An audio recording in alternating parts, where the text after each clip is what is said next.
Bien. Mucha gente vino a orar, qué bueno. Dice la Biblia en Marcos capítulo 6, 15 minutos, verso 45. Dice: enseguida hizo a sus discípulos entrar en la barca e ir delante de él a Betsaida, en la otra ribera, entre tanto que él despedía a la multitud. Note bien algo. Jesús le dice a sus discípulos: espérenme del otro lado. Jesús se queda de este lado. Les dice: vayan y pasen al otro lado.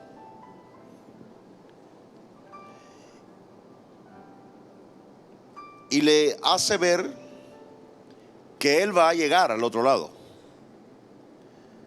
Sus discípulos nunca pensaron el vehículo que Jesús usaría para ir al otro lado. Nunca. Nunca los discípulos pensaron cómo se irá el maestro al otro lado.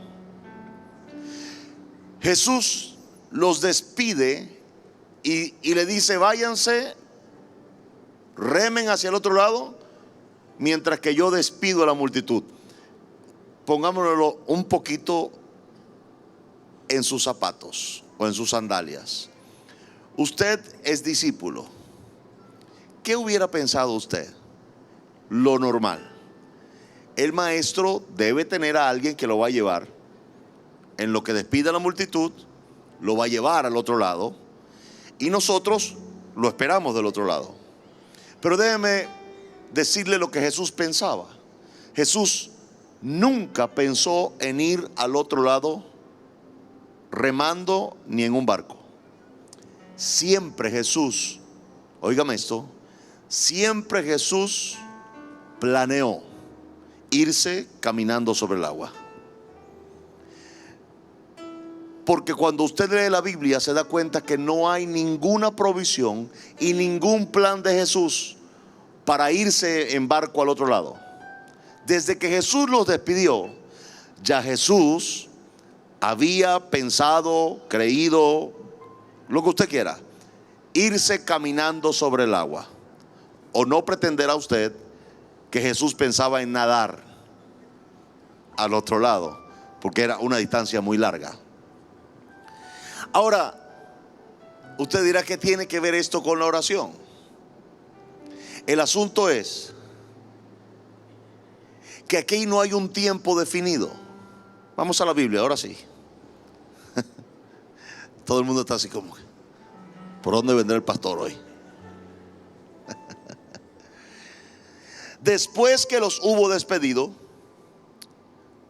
no a los discípulos ya en el verso 1 le digo váyanse, los hizo entrar en la barca, les dijo: empiezan a remar desde ahora, porque la cosa es larga, mientras que yo despido a esta multitud aquí.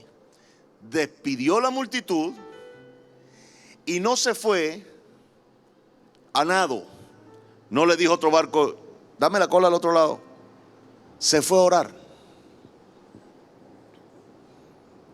Se fue al monte a orar.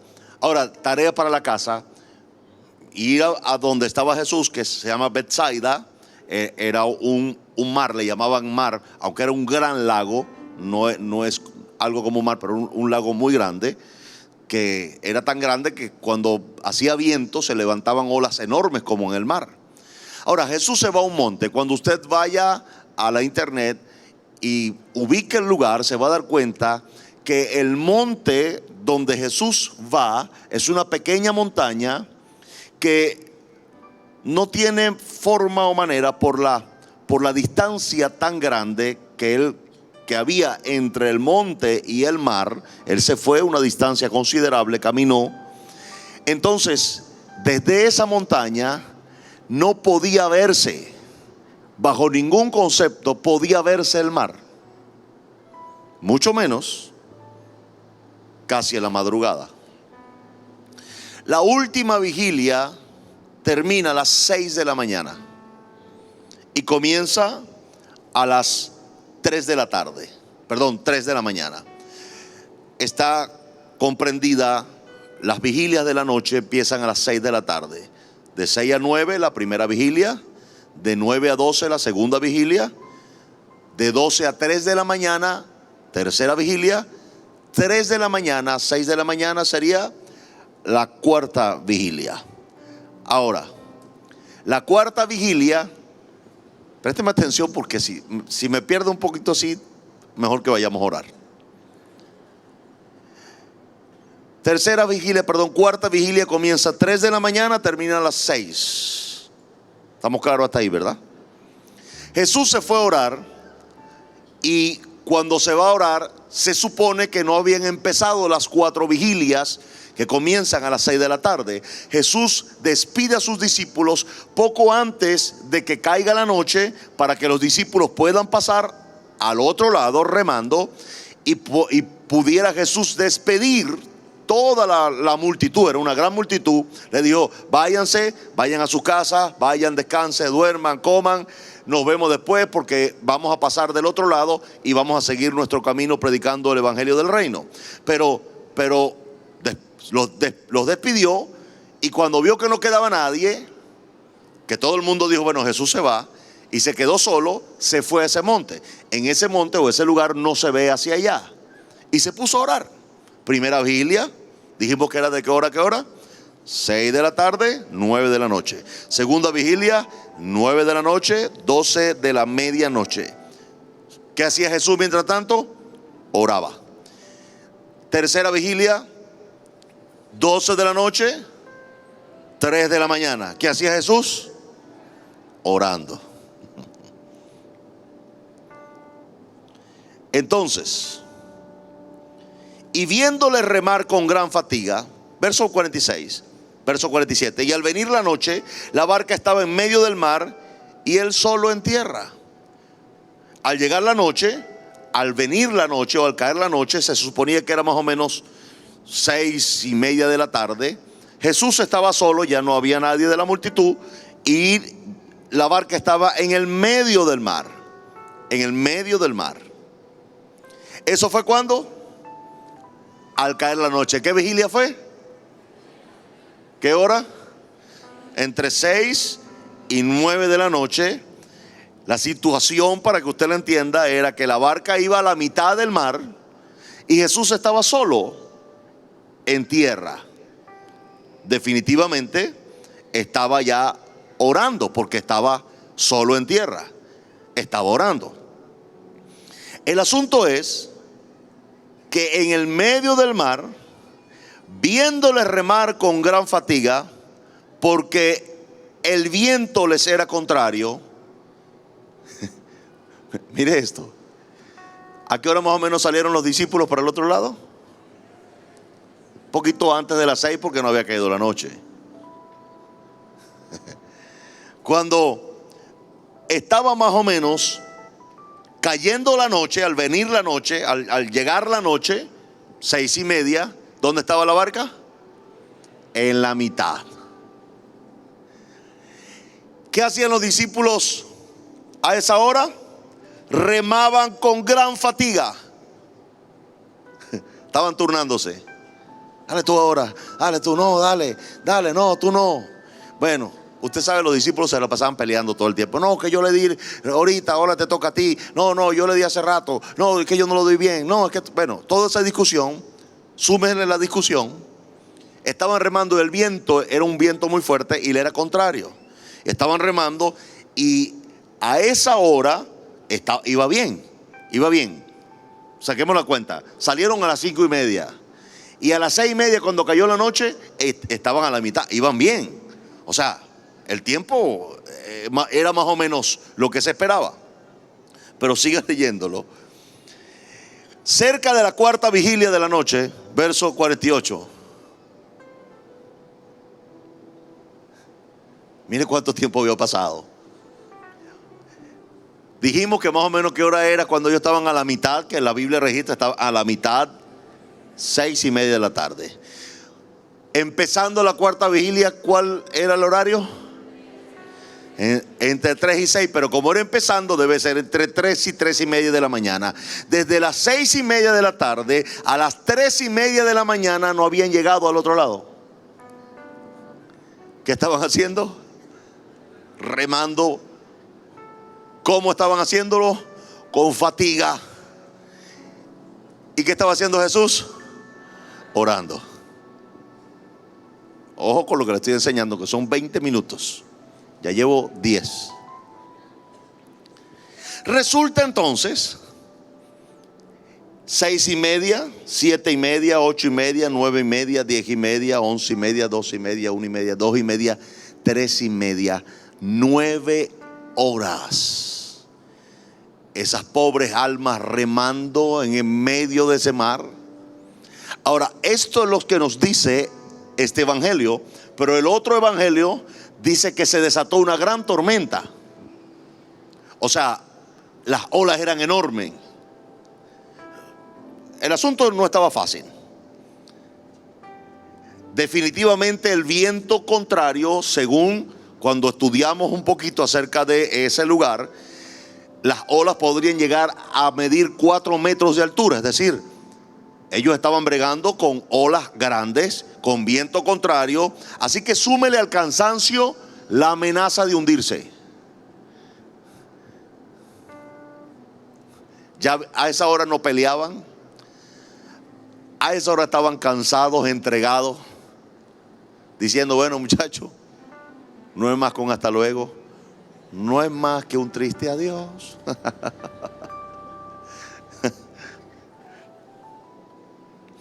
Mientras que ellos estaban remando, ¿qué hacía Jesús?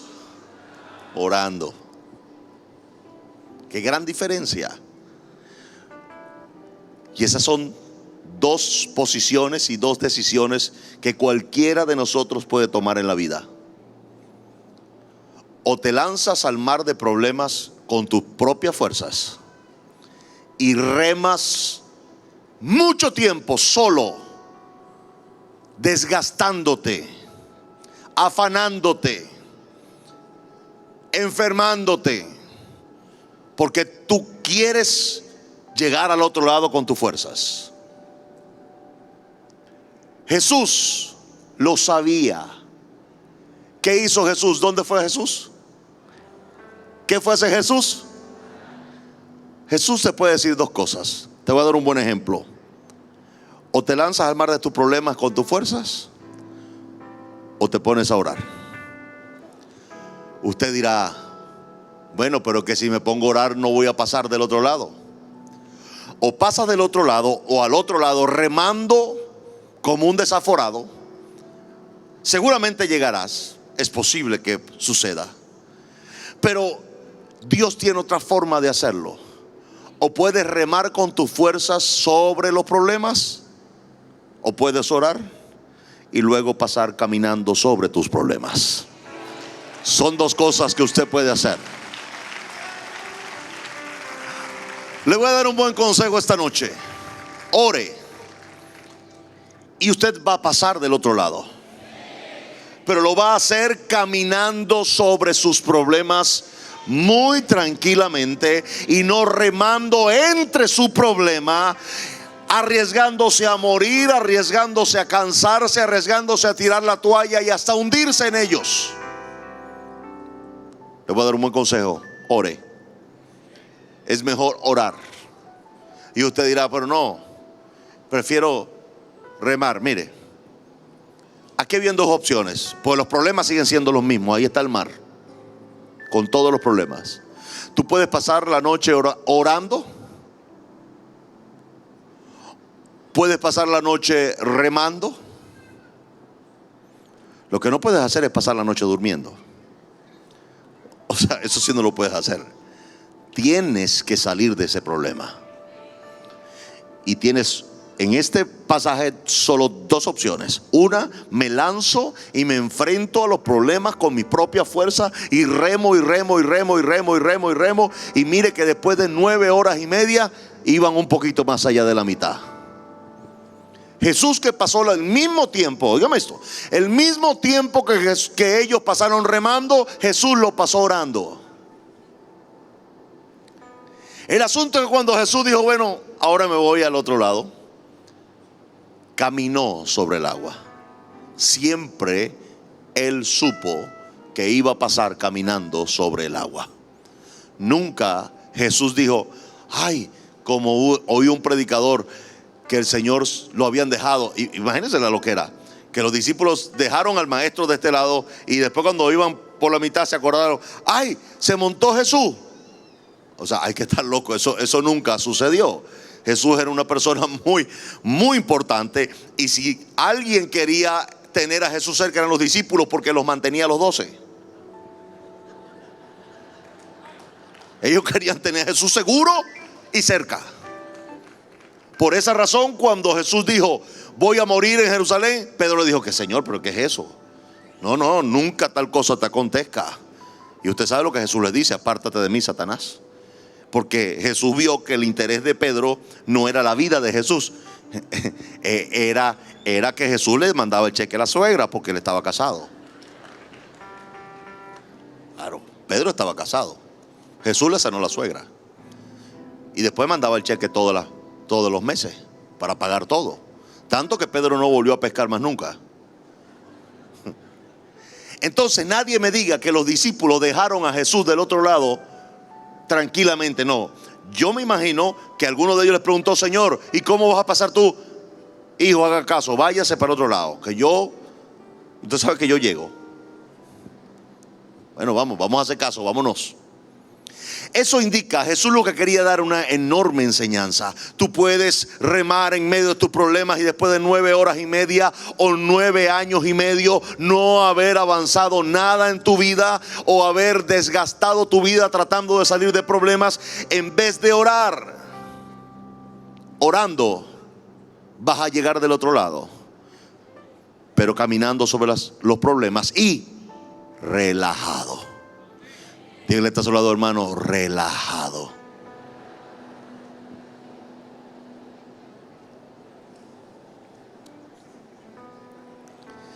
Casi termino para decirle esto. Acuérdense que los martes son 15 o 20 minutos. ¿Cómo Jesús vio a los discípulos si de donde él estaba no se veía el mar, mucho menos esa hora de la noche? No había luz, no había un faro, no había nada. ¿Cómo entonces Jesús, viendo a sus discípulos a las 3:30 de la mañana en una oscurana que no se veía ni la nariz, Jesús, dice mi Biblia, vio a los discípulos que remaban contra el viento? ¿Y qué hizo Jesús? Caminó sobre el agua. Ahora, pregunta para que sigamos. ¿La visión y el deseo de Jesús era salvar a los discípulos? Usted dirá, claro, el Señor los vino a salvar. No.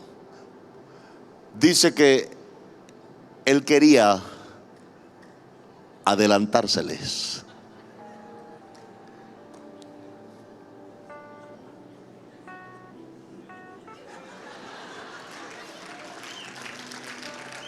Los discípulos lo ven y dicen,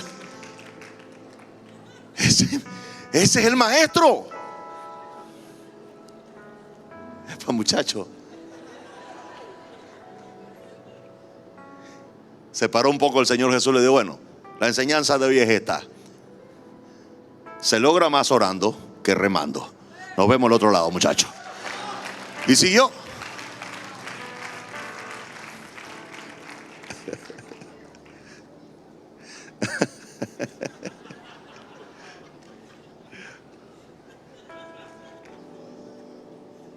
Se turbaron cuando se asustaron, porque es entendible, no está fácil ver una persona caminando sobre el agua y mucho menos al maestro. Jesús le dijo, tener ánimo. En otras palabras, que les vuelva el susto. Fue brutal, o sea, pálidos se pusieron esos. Y Jesús le dijo, no, cobren ánimo, o sea, espabilense pues, soy yo. Y dice que se subió al barco con ellos. Fíjese eso, hay tempestad, hay olas, bueno, no es tempestad, hay fuerte viento y hay olas. Jesús no está en el barco, Jesús está caminando sobre las olas con viento, pero sigue caminando sobre ellos. El mar amenazaba con hundirlos a ellos, pero nunca amenazó a Jesús. Eso indica que el que ora jamás será amenazado por los problemas. Olvídelo. De que está a su lado, hermano, es mejor que orar que remar.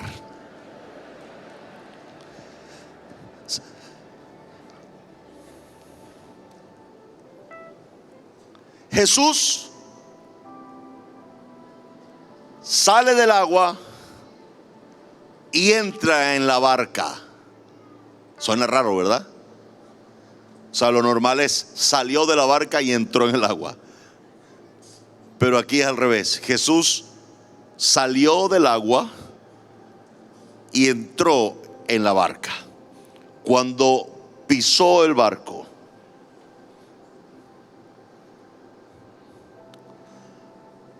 las olas se calmaron, el viento cesó. Segunda enseñanza. Primera enseñanza, ¿cuál es? Es mejor orar que remar. Segunda enseñanza, es mejor con Jesús en tu barco que sin Él. Aprenda eso.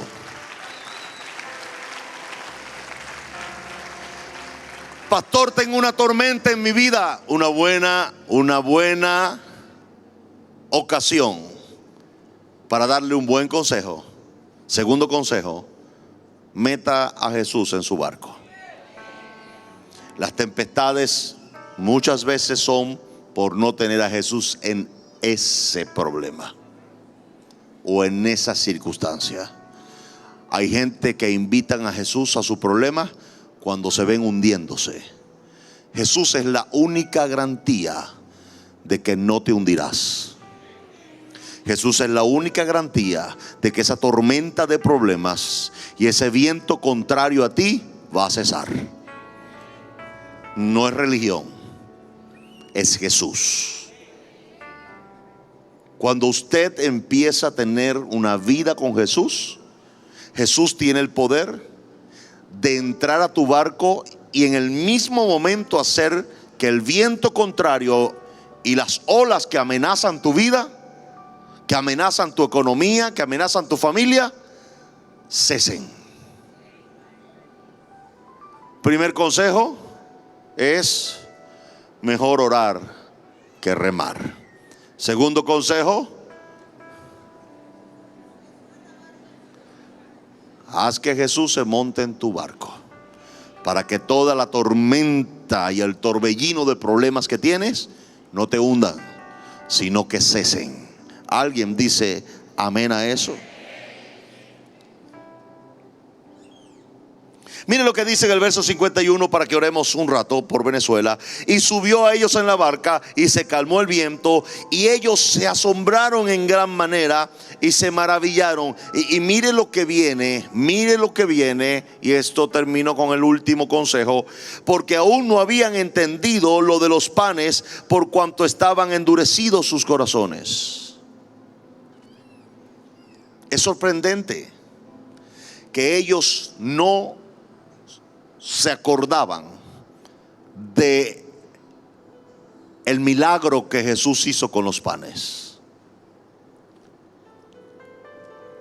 Tercer y último consejo para que empecemos a orar: nunca permitas que los problemas de hoy te hagan olvidar el milagro de ayer. Nunca.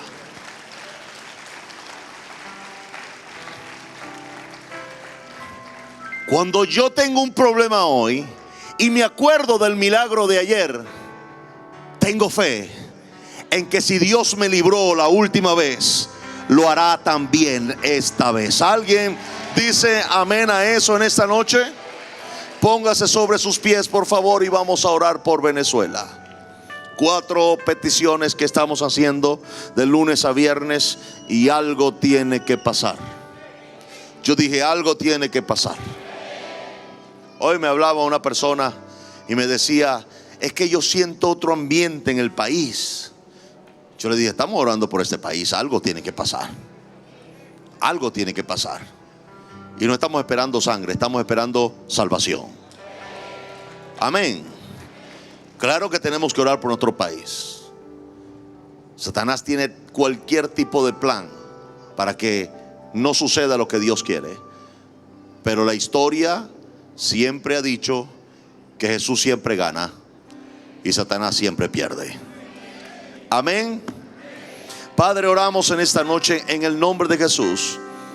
Señor, como un solo pueblo, como una sola persona, en esta noche nos presentamos delante de ti, Señor, una vez más. Señor, por Venezuela. Una vez más, Señor, rogando por nuestro país. No desmayaremos en esta oración persistente de lunes a viernes, Señor.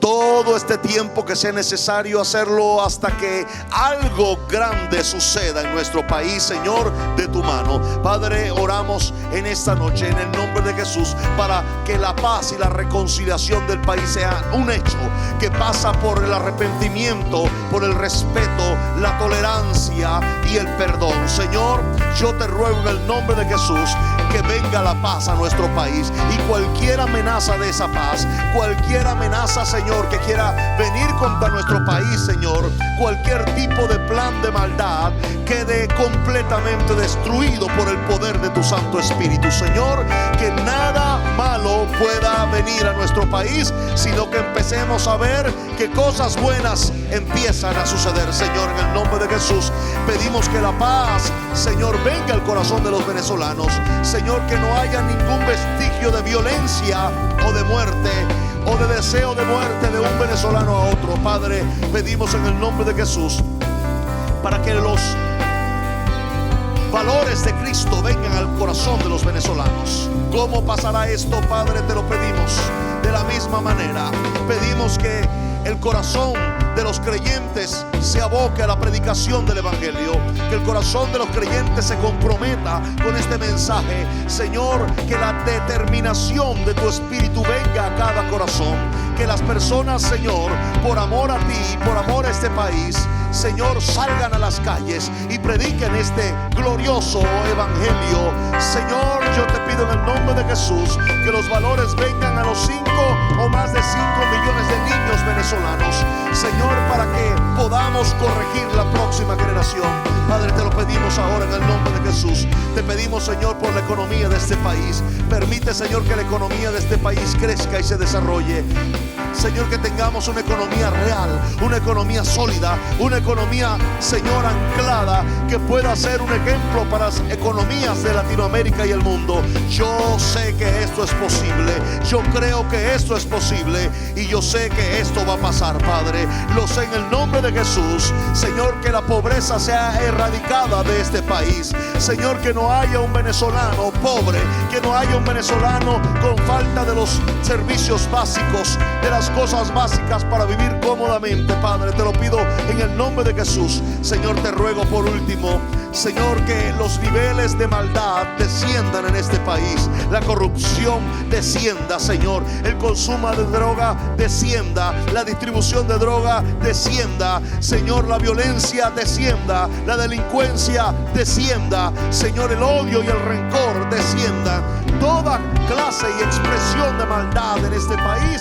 descienda a su mínima expresión. Padre, te lo pido en el nombre de Jesús, para que todo este país vea, para que todo este país advierta que eres tú el que hace todo esto. Señor, bendice a nuestra nación. Extiende tu mano mientras tocas cada hogar venezolano. Extiende tu mano mientras, Señor, traes todos estos beneficios a este país. Y mientras tanto, Señor, impide cualquier iniciativa del infierno contra este país, cualquier iniciativa de maldad contra este país. Señor, te rogamos, sea impedida por tu mano y por tu poder. Señor, declaramos en esta noche que vienen días de gloria para nuestro país y que lo veremos en breve. Padre, te damos gloria, gracias, honra y honor por siempre. Amén y amén. Gracias, Señor Jesús. Déselo al Señor bien fuerte.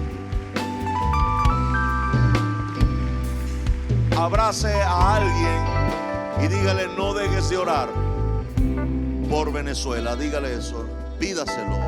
No dejes de orar por Venezuela. ¿Cuántos aprendieron algo esta noche? 3 cosas. ¿Se las recuerda?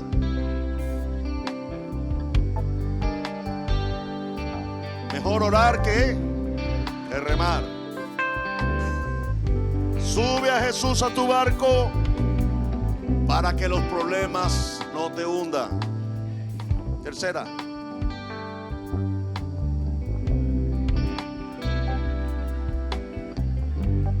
no permitas que los problemas de hoy te hagan olvidar el milagro de ayer.